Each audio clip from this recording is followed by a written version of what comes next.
আল্লাহ হাতে দিয়েছেন, এই নেন টাকা, পাইছে কই টাকা? এই টাকা পাইছে কোথায়? আপনি আমাকে সংসার খরচ করার জন্য, সংসারে খরচ করার জন্য যে টাকাটা আপনি অল্প অল্প অল্প যোগাইতে যোগাইতে এই পরিমাণ টাকা যোগাইছে, এত অতিরিক্ত, এত অতিরিক্ত অবস্থায় বৃষ্টি আনলেন না, সেই টাকা বাইতুল মালে ফেরত দিলেন।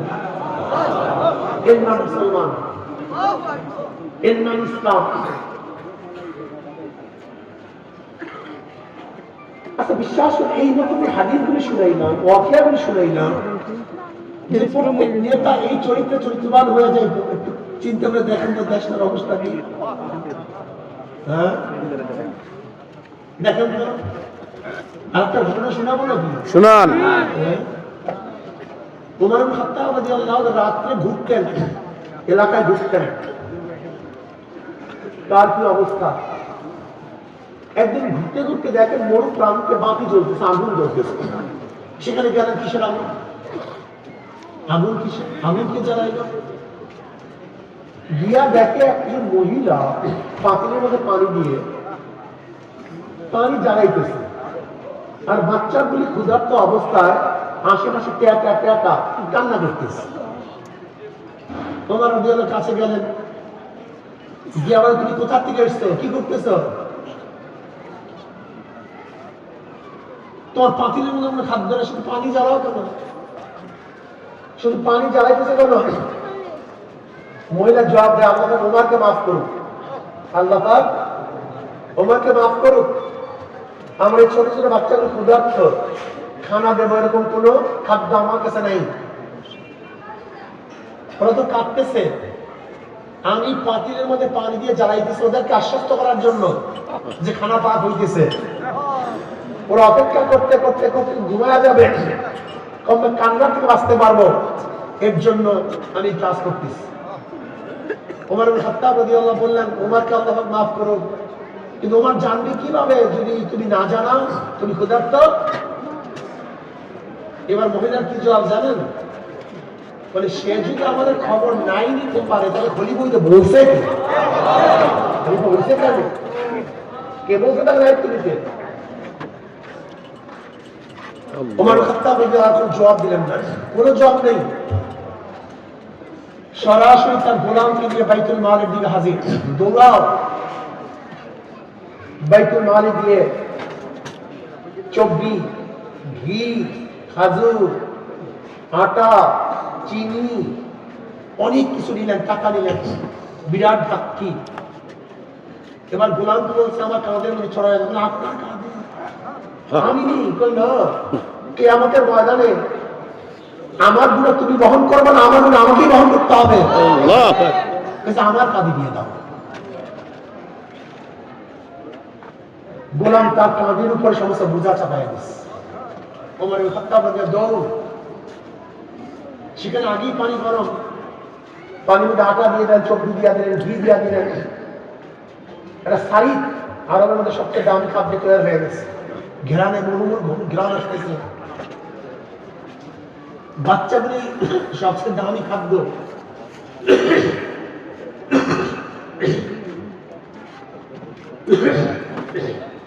মনে কিছু নিয়ে আমার অবস্থা খুবই খারাপ। আলহামদুলিল্লাহ, বাচ্চাগুলি দামি খাদ্য পাকানো হচ্ছে। ওমর ইবনে খাত্তাব রাদিয়াল্লাহু আনহু কি করলেন জানেন? তিনি নিজে আগুন শুয়াইতেছেন। রাবি বলেন, ওমর ইবনে খাত্তাব রাদিয়াল্লাহু আনহু আগুনের কাছে গিয়ে আগুন শুয়াবার কারণে তার দাড়ি থেকে ধোঁয়া বেরোতেছে, লাল হয়ে গেছে। কিছুক্ষণ পরে শাড়ি তৈরি হয়ে গেছে, বাচ্চাদেরকে খাওয়াইছে। ক্ষুধার্ত অবস্থা, এত দামি খাদ্য পাওয়ার পরে বাচ্চাদের মধ্যে আনন্দ ঢেউ শুরু হয়ে গেছে। ওরা আনন্দ ঢেউ শুরু হয়ে গেছে, হাসা শুরু করছে। এবার মহিলা বলতেছে, ওমর যদি আমিরুল মুমিনিন না হয়ে তুমি আমিরুল মুমিনিন হইতাম, কতটা সুন্দর হইত। আমাদের খাওয়াইছো, আবার অনেক টাকা দিছো, আমার বাচ্চার আনন্দিত। ওমর ইবনে খাত্তাব রাদিয়াল্লাহু বললেন, হ্যাঁ সেখানে গিয়ে আমাকে বাইতেও পারো, পরিচয় দিলেন না। ওমর ইবনে খাত্তাব রাদিয়াল্লাহু তাআলা খাওয়াবার পরে অনেক দূরে গেলেন, আবার নবীর দিকে তাকাইস। এবার রাবি বলছে, আপনি তাকাইলেন কেন? বলে যেই বাচ্চাগুলির এতক্ষণ কাদা অবস্থায় ছিল, সেই বাচ্চাগুলির চেহারার মধ্যে হাসি দেখতে আমার কাছে খুবই ভালো লাগে। হাসি দেখতে ইসলাম বুঝেন, ইসলাম কি জিনিস জানেন? ইসলামের সৌন্দর্যতা সম্পর্কে জানা আছে, ইসলামের মহত্ব অনুভবটা কি অবস্থা চলতে চায় জানেন আপনি? ইসলাম কপাল পোড়া মুসলমান ইসলামকে পছন্দ করে, কপাল পোড়া। আল্লাহ পাক সূরা আসরে শুরু করেছেন কসম দিয়ে, কাসমাতুল আসর। আপনারা জানেন কোরআনের মধ্যে সবচেয়ে প্রথম কসম শুরু হয়েছে ফালা ওয়া রাব্বিকা লা ইউমিনুনা হাত্তা ইউহাক্কিমুকা ফীমা শাজারা বাইনাহুম সুম্মা লা ইয়াজিদু ফী আনফুসিহিম হারাজান মিম্মা কাযাইতা ওয়া ইউসাল্লিমু তাসলিমা। খুব ভালো করে বুঝবেন, মুসলমান ভালো করে বোঝার চেষ্টা করুন। এখান থেকে কোরআনের কসম শুরু, ফালা ওয়া রাব্বিকা লা ইউমিনুনা হাত্তা ইউহাক্কিমুকা ফীমা শাজারা বাইনাহুম। তোমরা কেউ মুমিন হতে পারবে না, তোমরা কেউ মুমিন হতে পারবে না। বলেন কেউ মুমিন হতে পারবে না। তোমার রবের কসম, ফালা ওয়া রাব্বিকা, তোমার রবের কসম খেয়ে বলতেছি তোমাদের কেউ মুমিন হতে পারবে না যতক্ষণ পর্যন্ত তোমাদের মধ্যে আপসের মধ্যে বিভেদের ফয়সালার জন্য, সমাধানের জন্য তোমাকে হাকেম বিচারক নির্ধারণ না করবে।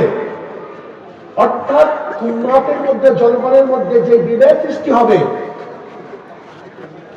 নিজেদের মধ্যে যে আপোষের মধ্যে বিভেদ সৃষ্টি হবে, বাঁধাবাঁধি সৃষ্টি হবে, সেই বাঁধাবাঁধি সমাধানের জন্য যতক্ষণ পর্যন্ত তোমাকে বিচারক নির্ধারণ না করবে এবং তোমার ফয়সালাকে অন্তরস্থল থেকে অন্তরস্থল থেকে আত্মসমর্পণ হয়ে গ্রহণ না করবে, ততক্ষণ মধ্যে কেউ মনে হতে পারবে না।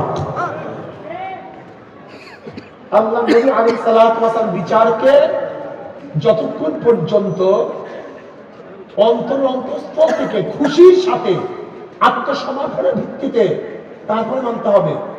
যদি কোনো অবস্থাতেই বিচার মানতে জোর করিয়া না মানে উপায় নাই, এই হিসাবে আপনি বলবেন না। বিশেষ এক মুনাফিক সাহাবী, মুনাফিক মুসলমান না, ইহুদিদের সাথে বাজাবাজি। ইহুদি বলতেছে, চলো আমাদের এই সমস্যার সমাধান তোমার নবীর কাছে যাই। কোথায় যাই? নবীর কাছে যাই। বলে না, এই ব্যাপারে নবীর কাছে যাবো না, নবী আধ্যাত্মিক লাইনের লোক, সে দুনিয়া ভালো বুঝে না, নবীর কাছে যাবো না। তা বলতে উমারের কাছে চলো, উমারের কাছে যাবো না। কার কাছে? এই মুনাফিক বলতেছে কাব বিন আশরাফ, যে ইহুদি লিডার, তার কাছে চলো। অথচ ইহুদি দাবি করছে কার কাছে? আর ওই মুনাফিক বলছে ইহুদির কাছে। তোমার নবীকে আমি সালিশ মানছি, আর তুমি তোমার নবীকে মানো না, এটা কেমন কথা হলো? এটা কেমন কথা হলো? না, তোমার নবীর কাছে আমরা যাবো। ওই ব্যক্তি নবী আলাইহিস সালাতু ওয়াস সালামের কাছে গেছে। নবী আলাইহিস সালাতু রায় প্রদান করছে ইহুদির পক্ষে। কার পক্ষে? ইহুদির পক্ষে। এবার ওই মুনাফিক বলতেছে, না, এই বিচার আমি মানি না। নাউযুবিল্লাহ, নাউযুবিল্লাহ। চলো ওমরের কাছে যাই, ওমর বিচার করে দিবে। ইহুদি কি বলবে? কিছু করার নেই, চলো তুমি যা বলে তাই হবে। ওমর ইবনে খাত্তাব রাদিয়াল্লাহু কাছে গেছে, গিয়া ইহুদি বলতেছে, দেখেন আপনার নবী এই বিচার করছে, কিন্তু সে বিচার মানে নেই, আবার আপনার কাছে নিয়ে আসছে। আচ্ছা ঠিক আছে, আমি বিচার করতে আসতেছি। ওমর ইবনে খাত্তাব রাদিয়াল্লাহু তাআলা ঘরের থেকে তলোয়ার নিয়ে ডাইরেক্ট বিচার করছে। ডাইরেক্ট বিচার বোঝেন তো?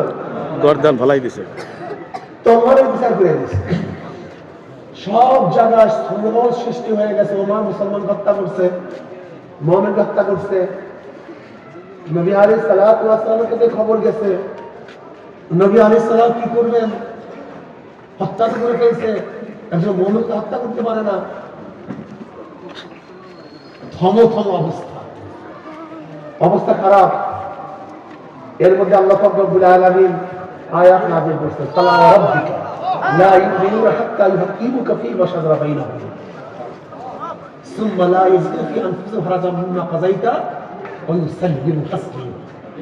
তোমার রবের কসম, তোমার রবের কসম, তোমার ফয়সালাকে যারা মনে সন্তুষ্ট থেকে এবং আত্মসমর্পণের ভিত্তিতে গ্রহণ না করবে, ওটা মুমিন না, মুনাফিক। আজকে যারা আল্লাহ আল্লাহ রাসূলের বিধানকে অস্বীকার করছেন, আল্লাহ আল্লাহ রাসূলের বিধানকে পছন্দ করেন না, আমাদের ফয়সালা দেওয়ার জন্য আল্লাহ আল্লাহ রাসূলকে নির্ধারণ করেন না, ফালা রাব্বিকা লা ইউমিনুনা, আপনারা কোনদিন মুমিন হতে পারেন না। সে মুমিন। আল্লাহ রবের কসম, তোমার রবের কসম, কোনদিন মুমিন হতে পারে না।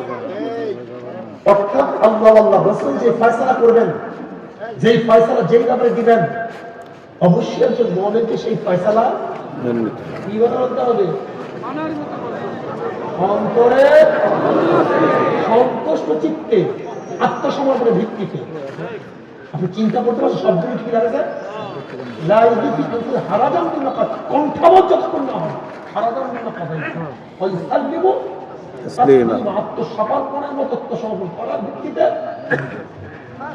জোর করে বললেও মোমেন, সামাজিক চাপ করিয়া মানলেও মোমেন, মোমেন হবেন না। অর্থাৎ আমার বুঝে আসুক অথবা বুঝে আসুক নাই আসুক, নবীর ফয়সালাকে যদি না মানেন,